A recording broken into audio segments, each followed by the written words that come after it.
Denji is only able to be taken advantage of because of his lust. He puts himself in life-threatening situations, all with the goal to see a boob for the first time. And due to his naivety, Makima is able to take full control over him. Lust is one of the most dangerous sins afflicting us today. Even the most powerful of biblical figures were victims of this. King Solomon was blessed with a vast amount of wisdom from God himself, but fell to his insatiable desire for women. He had 1,000 wives, and they persuaded him to worship false idols and stray away from God, leading to his downfall. Samson was one of the strongest men who ever lived, but he was addicted to those Philistine honeys. Eventually, a woman named Delilah found the source of his God-given strength in his hair. She chopped it off while he was sleeping, robbed him of his gifts, and sold him out to the ops, leading to his capture. And even today, we have people like Diddy Kong, Mike Tyson, Kendrick Lamar, etc., etc. These are all examples of people whose characters have degraded because of their insatiable desires for women. See, for us regular people, lust can look like an addiction to adult content, suggestive Instagram feeds, subscribing to OnlyFans, or having many casual partners. This leads to the degradation of our very spirit. In James chapter 1 verse 14 to 15,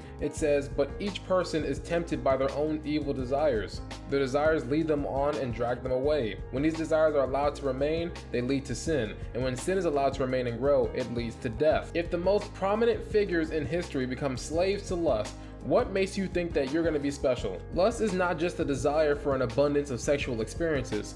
Spiritually, it's fundamentally the desire to take and never give. A person who submits to their lustful nature only seeks to take from the world, to look at life objectively by what they can gain. They try to feed their spirit with worldly things, and they fail to realize that they can never be satisfied. Your soul does not want that. You don't truly want these things. You pursue this in order to fill a void. It's a sickness that turns your love inward to yourself rather than to share that love with other people. I'm not gonna sit here and talk like I'm big and bad. I'm no exception. I was first exposed to adult content when I was like 13, I think. Some kid at school showed me hentai for the first time and my entire world just shook. I had no clue what on earth I was looking at, and truthfully, I felt a little scared. I remember my heart rate increasing. I was watching the video like, is that blood? But unfortunately, my curiosity got the better of me, and I began to indulge on my own for years. I was so down bad that I had a folder on my PS3 that had double-digit gigabytes worth of gooning material. I was like 16 and I was going ham on my hard drive. This would eventually contribute to feelings of low self-esteem and crippling self-worth. That has led to detrimental effects for years to come, but nowadays I feel like I'm in a much better place. To begin getting a foothold on the desire of the flesh, I think it'd be helpful to reframe how we interpret these feelings. I need you to understand that if you're conscious of this sin and you're struggling in it, and you actually care about moving on, that means you're called to a much higher purpose. Remember that the devil doesn't attack those who are on his own team. If you're going through these struggles, that means you are being specifically targeted so you can get thrown off of your God-given path. Indulgence sedates you.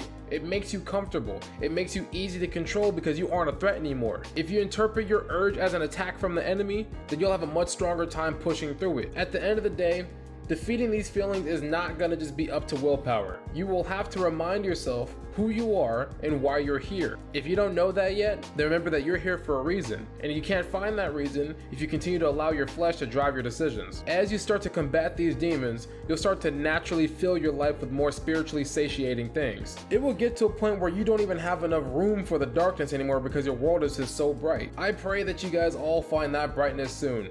Have an amazing day.